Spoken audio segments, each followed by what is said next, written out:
What's up guys, hope you're all doing well. A bit of a different video today, it's not going to be a product review, but instead we will talk cameras. So I have been a Fujifilm user for a long time, I love the brand, I'm shooting this video right now on a Fuji X-T3 and it's an amazing camera. Fuji has always been known for their beautiful out-of-the-camera footage, both for their JPEGs as well as the video. And many people who shoot video on the Fujifilm cameras love the Eterna film simulation, myself included. I don't like to color grade too much in post, I'm always going for the best out of the camera quality, and Eterna gets me really close to that. I like the slightly muted colorway, I like how it handles skin tones, and in general it gives a beautiful picture, and I don't have to color grade too much in post to achieve the results I want. Of course, it's not all sunshine and rainbows. The one thing that the Fuji cameras have always been pretty lackluster at is the autofocus. When I'm just talking to the camera, like I'm doing right now, it does alright. The eye autofocus works well, it rarely loses me, so I have no issues here. Unfortunately, the problems arise when I try to showcase a product. When the scene is more dynamic, I move in front of the camera, I flip the device to show it to you, and there are reflections from the screen and stuff. Unfortunately, this is the kind of situation that Fuji doesn't handle very well. You can see in my previous videos that sometimes it hunts for focus or it just loses the focus and it takes a couple seconds to reacquire it. And also the X-T3 doesn't have a fully articulating screen, so in order to see whether I'm framed correctly or I'm in focus, I have to set it up with an external monitor. So these things actually made me think okay, maybe it's time to try to look elsewhere. And I actually landed on a Nikon Zfc. I have used the Nikon Z50 in the past. It's basically the same camera inside as the Zfc, the same sensor and stuff. And it was really good, except for that flip down screen, which is a tragedy. Basically you mount it on a tripod and then you can't see anything. The Zfc fixes that with a fully articulating screen, so I can see myself while I'm recording, and it also comes with a couple of slight improvements, like the newest Nikon autofocus system from the Z6 II, and it also has eye autofocus in video, which the Z50 lacks. So I figured it's a good camera to try. So in this video I will show you what I did to get the best possible picture out of the camera. Maybe to try, maybe not too much, but at least closely resemble the Eterna that I have been using on the Fujifilm cameras. So first of all, let's see what the picture looks like straight out of the camera. So this is the standard profile without changing any settings.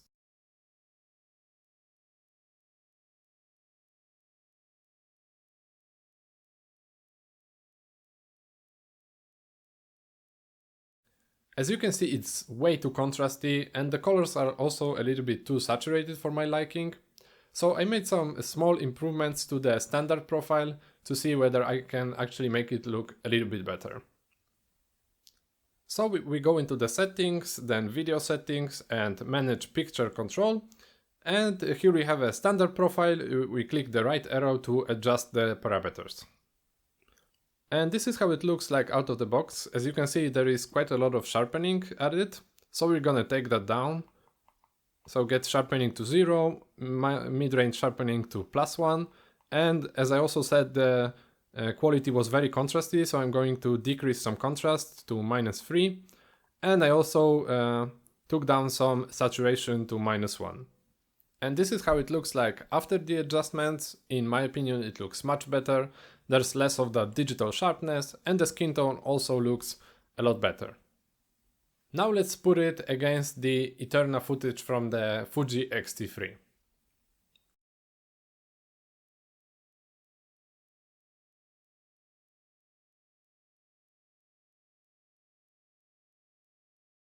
At least for me, it still doesn't look nearly as good as the footage from the X-T3.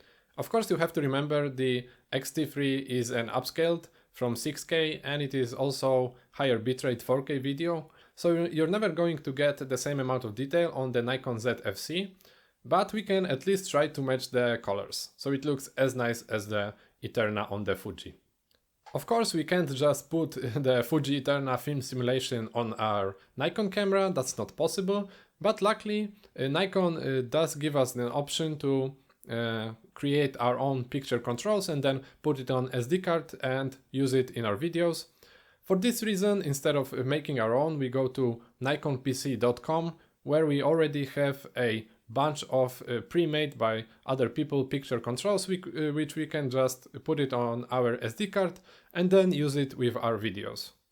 Once you're on the website, on the left you have a list of available picture controls, and you can also change an image. I strongly advise enlarging it so you can see the difference between the original image and the one with the picture control on. So I've tried at least 30 of them. I'm not going to bore you with all the details, I'm just going to show you which one I've had the most success with. So on the left, scroll down to find the one called Film High ISO 6400. This is the one that I've had most success with. The only thing that I did change was put the saturation to 0 and also the hue to 0 as well. Then we click download, which downloads the file, and then we have to put it on our SD card. Format the SD card in your Nikon camera and then create a folder in the main catalog called Nikon, go into the folder and then create a folder called Custom PC. And this is where you're supposed to put the files so it gets recognized on your Nikon camera. As you can see, I've already had the folders created and I have a bunch of my picture controls that I've tried already in the folder. Then on our camera we go to Video and manage picture controls again. Then we scroll down to load/save, copy to camera, and then we have a list of our available picture controls that we've copied to our SD card. We go for the one we are looking for, Film High ISO in our case. We click OK. Then we have our available slots from C1 down to C9. So just save it on any of the profiles you want. Yours should be unused. I already have a bunch of them. Choose the slot you want, click OK. Now you can change the name if you want to. And to confirm, click the magnifying glass icon. Saved. One little adjustment that I've also made. Go to Edit. Find your Film High ISO picture control. Go to Adjust. And go down and drop the saturation to -1.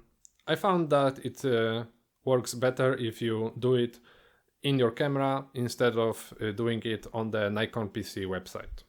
And confirm OK. Save as the same slot you've been using or a different one if you want. And again, confirm the name. And now to use the picture control setting, go to your eye menu once in the video mode and then set picture control and choose the one you're looking for.